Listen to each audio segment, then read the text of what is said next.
நல்லவராகிய இயேசுவின் நாமத்தில் உங்கள் யாவருக்கும் என் அன்பின் வாழ்த்துக்கள். நீர் என்னை தாங்குகிறீர். சங்கீதம் 94 18வது வசனம்.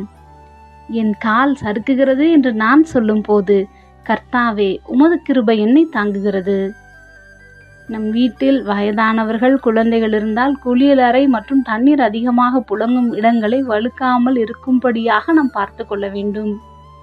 சில நேரங்களில் நாம் உயரமான இடங்களை தனிமையாக ஏற வேண்டிய சூழ்நிலைகளோ அல்லது வாகனங்களில் பயணிக்கும் போது எதிர்பாராமல் நாம் விழுவதற்கு வாய்ப்புகள் உண்டு.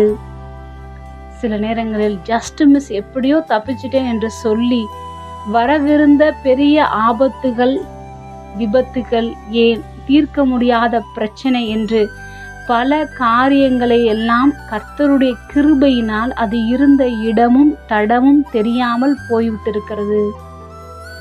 தாவீது ஒரு மலையில் ஏறி பாதுகாப்புக்காக ஒளிந்து கொண்ட போது அவரை கண்மலையானவர் என்றான். பலனற்ற வேளையில் பலப்படுத்தி தன் விரல்களை யுத்தத்திற்கு ஆயத்தப்படுத்துகிறவர் என்றான்.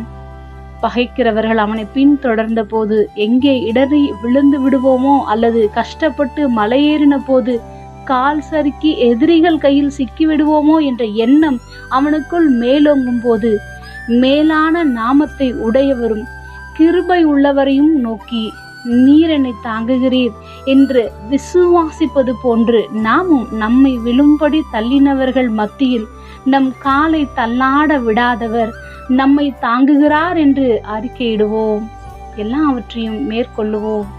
ஜெபம். அன்பின் பரம தகப்பனே, எப்பொழுதும் எங்களோடு கூட இருக்கிறவரே, எங்கள் கால் சறுக்காதபடி நீர் எங்களை தாங்குகிறதற்காக நன்றி செலுத்துகிறோம். இயேசுவின் நாமத்தில் பிதாவே, ஆமென்.